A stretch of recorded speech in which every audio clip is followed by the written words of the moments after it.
Son told me to stay out of it when he skipped school, so I did.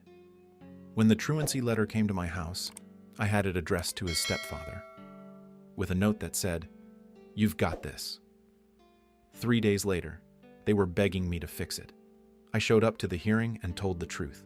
His stepfather didn't even bother to come. They thought being the fun parent meant they could skip the hard parts. They learned otherwise. Hello everyone, welcome to Reddit Visuals. I'm Mark, I'm 45, and this is the story of how I stopped being the backup parent and let my son, my ex-wife, and her husband learn what happens when you tell someone to stay out of it and they actually listen. My wife Sarah says I should have seen it coming. She was right. I'm divorced with one son, Tyler, who just turned 16. He's sharp in the way that keeps you up at night as a parent. Quick with words, good with technology, confident enough to think rules or suggestions. I work in IT for a school district about 30 minutes from where Tyler lives with his mom, so I understand exactly how attendance tracking works, how the automated systems flag absences, and what happens when those flags pile up. That knowledge becomes very important later. Tyler's mom, Jenna, and I split when he was 7. I'll own my part of why it fell apart. I worked too much, we fought about money, and by the end, neither of us was kind. She got primary physical custody, I got alternating weekends, holidays, and 6 weeks in summer. Standard arrangement. I paid child support on time every month, never missed, never complained. For years, I was the classic divorced dad. Weekend visits meant movies, road trips, staying up late and eating pizza for breakfast. At Jenna's house, it was school, structure, and routines. She was the rule enforcer. I was the fun escape. It was easy and it felt harmless until Tyler hit middle school and I started seeing the damage. Missing assignments, detentions for talking back to teachers, parent-teacher conferences where I'd hear phrases like bright but unfocused and needs to take responsibility more seriously. I shifted gears. I started being the parent who checked homework during visits, who made him bring his school-issued laptop so we could review his grades together, and who enforced bedtimes even on weekends. Jenna hated it.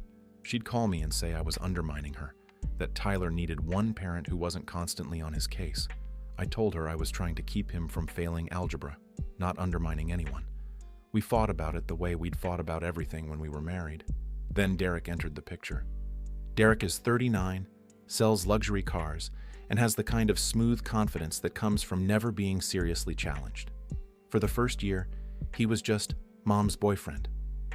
Then one Friday, Tyler came over and casually mentioned, "Oh yeah, Mom and Derek got married last weekend. They did a small thing in the backyard. I found out my ex-wife got remarried from my teenage son, like he was telling me. They'd repainted the living room." I swallowed my feelings because that's what you do. You don't dump your ego on your kid. I asked Tyler how he felt about it. He shrugged and said Derek was cool, that Derek didn't stress about school stuff and said high school was mostly about social skills anyway. Perfect. A motivational speaker in a polo shirt. Things escalated quickly after that. When I'd ask about grades, Tyler would quote Derek back at me. Derek says freshman year doesn't really count.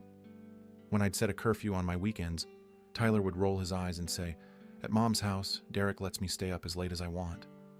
Every conversation I tried to have about responsibility got Derek's voice in it, even when Derek wasn't in the room. But I kept doing the boring parent work anyway because someone had to. Then the skipping started. It was a Friday morning, and I was at work when I got an automated email from the school district's attendance system. Tyler Morrison was marked absent for periods 1, 2, and 3 today. I checked the calendar. It was Jenna's week, not mine. I texted Tyler immediately. "Hey, got an absence notification. Everything okay?" He texted back, "I'm fine. Relax." I asked if he was at school. He said, "Mostly." Mostly is not a location. I called Jenna. She sounded distracted, said Tyler had a headache that morning, and she'd written him a note. I told her the school still marked it unexcused. She snapped at me that it was one day, that I didn't need to turn everything into a crisis, that she was the one dealing with day to day, while I only saw him 4 days a month. That one landed. We hung up angry. But the absences kept coming. Another email, then another. Always in her custody for weeks, always supposedly handled, but never actually resolved in the system. After the 5th absence notification, I did what I always do when something doesn't add up. I called the school directly. I spoke to Ms. Chen, the attendance secretary, and asked her to walk me through Tyler's current record. She pulled it up and told me he had 7 unexcused full-day absences and 9 period cuts so far this semester. I asked what the threshold was for official intervention. She said 10 unexcused days, or the equivalent in cuts. At that point, a certified truancy letter gets sent to the parent or guardian on file, and the case can be referred to the county truancy officer or even family court, depending on the response. 7 absences. We were 3 away from legal intervention, and Jenna was telling me I was overreacting. I called Jenna again. This time I didn't ask, I told her. Tyler has 7 unexcused absences. The school says that at 10, they send a truancy letter. We need to get on the same page right now. She was quiet for a second, then said she'd talk to Tyler and handle it. She didn't sound worried. She sounded annoyed that I was bothering her. 2 days later, my phone rang at almost 10 p.m. It was Tyler, calling from Jenna's house, and his voice had that teenage edge that's half anger, half entitlement. "Why are you checking up on me at school?" he demanded.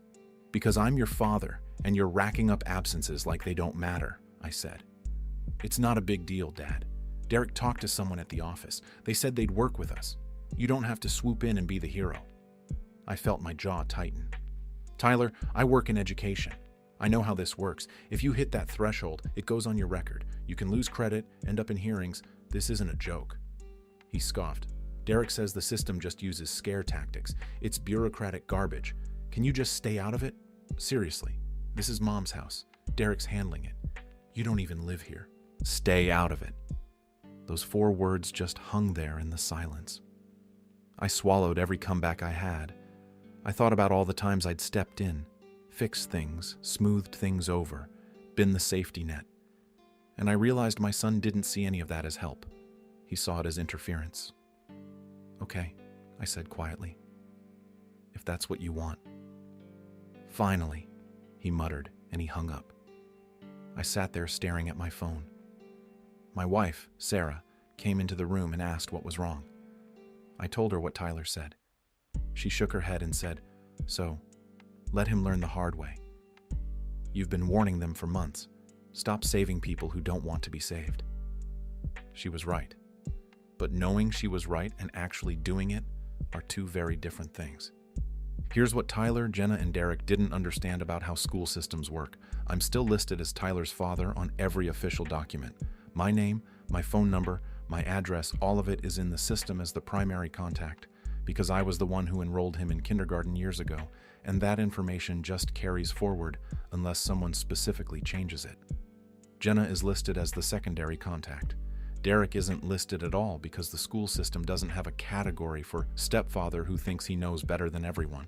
So when that truancy letter was going to be sent, it was coming to me. Not to Jenna, not to Derek, to me.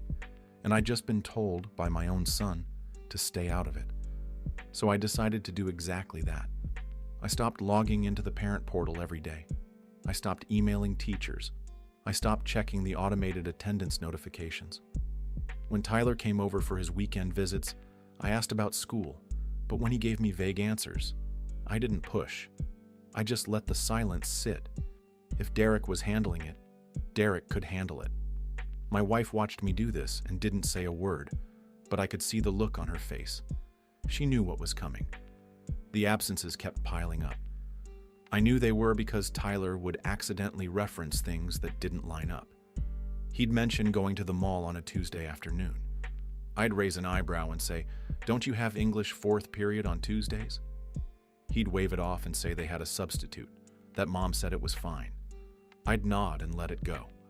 Every instinct in my body was screaming at me to intervene, to call the school, to fix it before it got worse.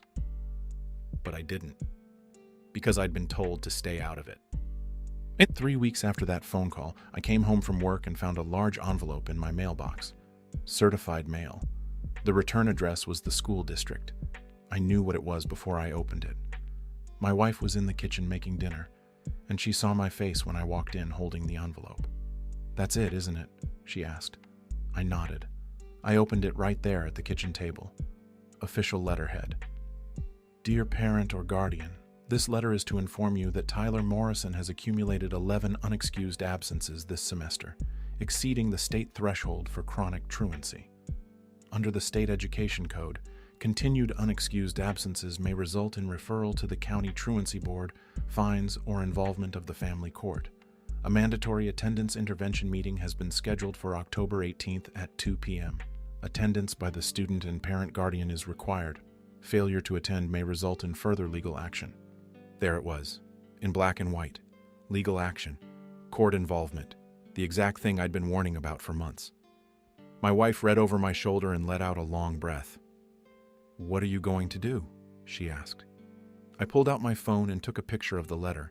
Then I forwarded it to Jenna with a text that said, "This just arrived. Certified mail. Thought you and Derek should know since he's been handling it. Let me know if you need me to attend the meeting." I didn't call. I didn't explain. I just sent it and waited. The response came faster than I expected. My phone started ringing within 5 minutes. Jenna. I let it ring. Then a text from a number I didn't recognize. "This is Derek.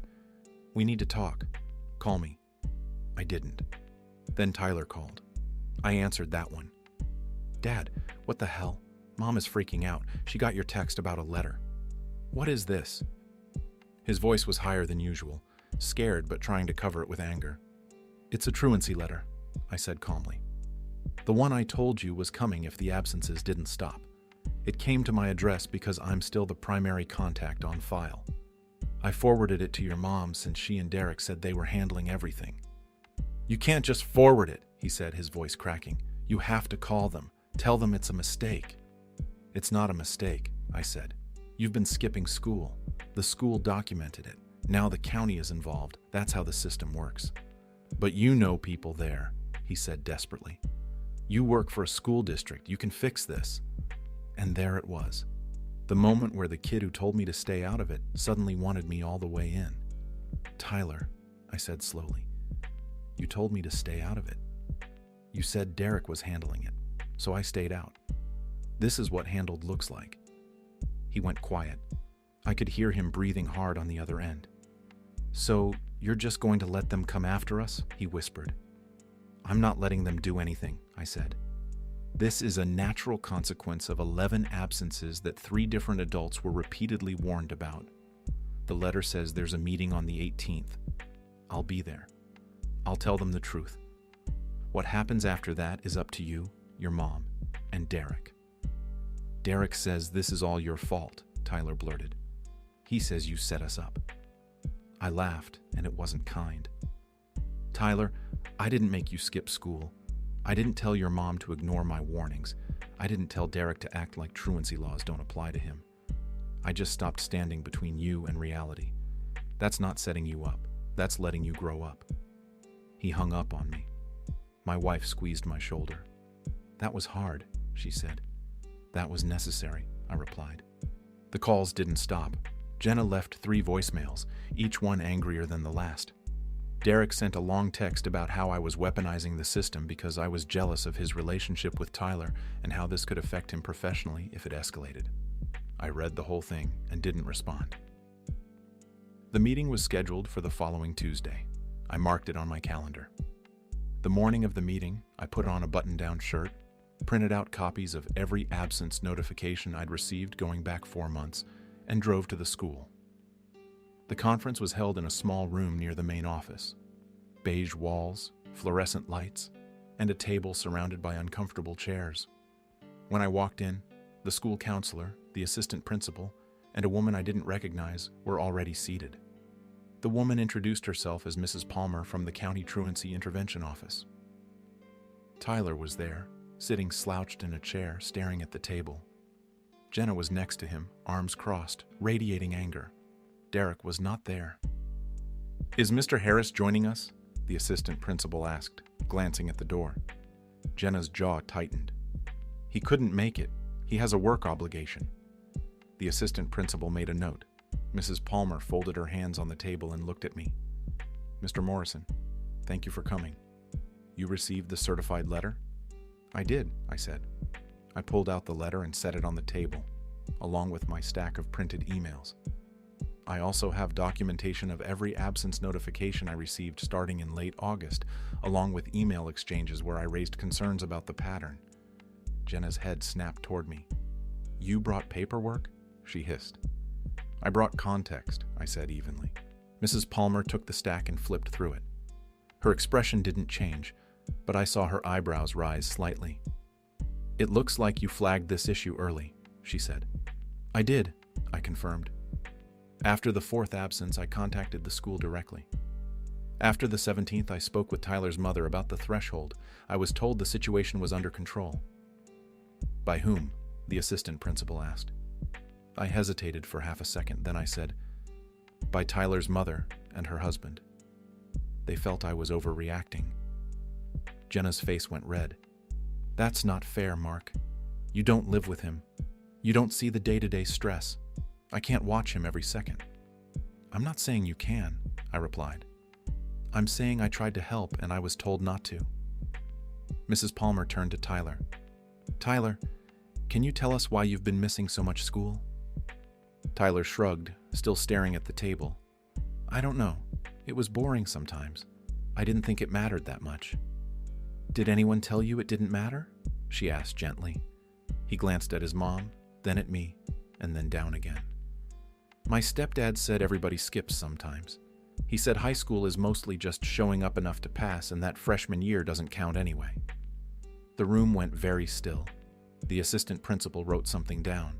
Mrs. Palmer's expression remained neutral, but I saw her exchange a look with the counselor. "And where is your stepdad today?" Mrs. Palmer asked. "He had to work," Tyler mumbled. "I see," she said. She turned back to Jenna. "Ms. Morrison, our records show that you were contacted multiple times about these absences by both the school and by Tyler's father. Why wasn't action taken sooner?" Jenna's hands were shaking. "I thought we were managing it. I wrote notes when he stayed home. I didn't realize it was this serious." "The threshold is clearly stated in the student handbook," the assistant principal said, not unkindly. "And you were notified by email after the 5th absence." "I work full-time," Jenna said, her voice rising. "I'm doing my best. His father has been undermining me for months, making me look incompetent." I stayed quiet. Mrs. Palmer looked at me. "Mr. Morrison, did you undermine the primary household's authority?" "No," I said. "I raised concerns through appropriate channels. When I was told to stay out of it, I did." "He stopped responding," Jenna snapped. "He just ghosted us and let this happen." "I forwarded you the truancy letter the day I received it," I said calmly. "Before that, I was told by my son that I didn't have a say because I don't live in that house. So I respected that boundary." Mrs. Palmer closed the folder in front of her. "Here's the reality. Tyler has missed enough school that we're required by law to intervene. This isn't about blame. It's about getting him back on track. We're going to set up an attendance contract. Tyler will commit to attending every day unless he's legitimately ill with documentation. Both parents will be notified of absences in real time, and both will be responsible for follow-up. If the pattern continues, the case will be referred to family court, and fines may be assessed." Jenna looked like she'd been slapped. "Fines? Yes," Mrs. Palmer said. "Parents can be fined for educational neglect if truancy continues after intervention. It's rare, but it's the law." The meeting wrapped up 20 minutes later with Tyler signing the attendance contract, Jenna signing as primary guardian, and me signing as secondary. As we filed out, Jenna grabbed my arm in the hallway. "You enjoyed that," she said quietly, her eyes wet. "Sitting there with your little folder, making me look like a failure." "I didn't make you look like anything," I said. "I told the truth. You want to be angry at someone? Be angry at Derek. He gave Tyler terrible advice and then didn't even bother to show up when it mattered." "He's busy," she said weakly. "He's a coward," I said. "And you know it." I walked away before she could respond. That night, Tyler called me from Jenna's house. "Can I come over this weekend even though it's not your weekend?" he asked quietly. "Of course," I said. When Saturday came, he showed up with his backpack and barely said a word for the first hour. We ordered pizza, sat on the couch, and I waited. Finally, he said, "Derek's mad at you." "I'm sure he is," I replied. "He said you made him look bad on purpose." That you wanted him not to be there so you could be the hero. I turned to look at my son. Tyler, Derek didn't show up because showing up would have required him to take responsibility for the advice he gave you. That's not on me. That's on him. Tyler was quiet for a long time. Then he said, I thought you'd just fix it, like you always do. I know, I said, and that's exactly why I didn't. Because if I keep fixing everything, I'm not teaching you anything except that actions don't have consequences as long as Dad's around to clean it up. It sucked, he admitted, sitting in that room with everyone looking at me like I screwed up. You did screw up, I said, but so did the adults around you. The difference is you're 16 and still learning. They're grown and should have known better. He nodded slowly. So what now? Now you go to school, I said simply. Every day. You follow the contract, and when it feels boring or pointless, you remember how it felt sitting in that meeting. He made a face, but he didn't argue. Over the next 2 months, something shifted. The absences stopped. I got weekly reports from the school showing Tyler's attendance at 100%. His grades came up. He stopped quoting Derek every time I asked about school. The contract was reviewed after 60 days and the case was closed with a note in his file, but no further action was taken. 3 months after the meeting, Tyler and I were driving back from a movie, and he said out of nowhere, I'm sorry I told you to stay out of it. I glanced at him. Okay, I mean it, he said. I thought you were just trying to control everything, but you were trying to protect me. Both things can be true, I said. I was trying to protect you, and yeah, maybe I came on too strong sometimes. But when you told me to back off, I did. And you saw what happened when the people you trusted to handle it didn't. He nodded. Derek barely talks to me now, he said quietly. He's weird about the whole thing. That's because he knows he messed up, I said. And he doesn't know how to admit it without looking bad.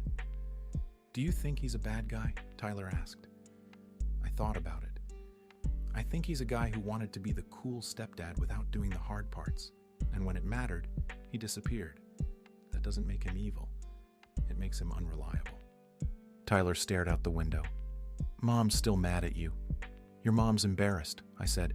She wanted to believe she had everything under control, and the letter proved she didn't. That's hard for anyone, but it doesn't change the fact that she needed to hear it. We pulled into my driveway, and Tyler grabbed his bag from the back seat. Thanks, Dad, he said. For what? I asked. For not letting me burn everything down, he said. Then he went inside before I could respond. My wife was in the kitchen, and she raised her eyebrows when she saw my face. You okay? She asked. Yeah, I said. I think we're okay. So that's the story. My son told me to stay out of his education when he was skipping school, so I did. I stopped calling, stopped emailing, stopped checking. And when the inevitable truancy letter arrived at my house, I forwarded it to the people who insisted they had everything under control, and I let the system do exactly what it's designed to do. I didn't lie. I didn't sabotage anyone. I just stopped being the safety net.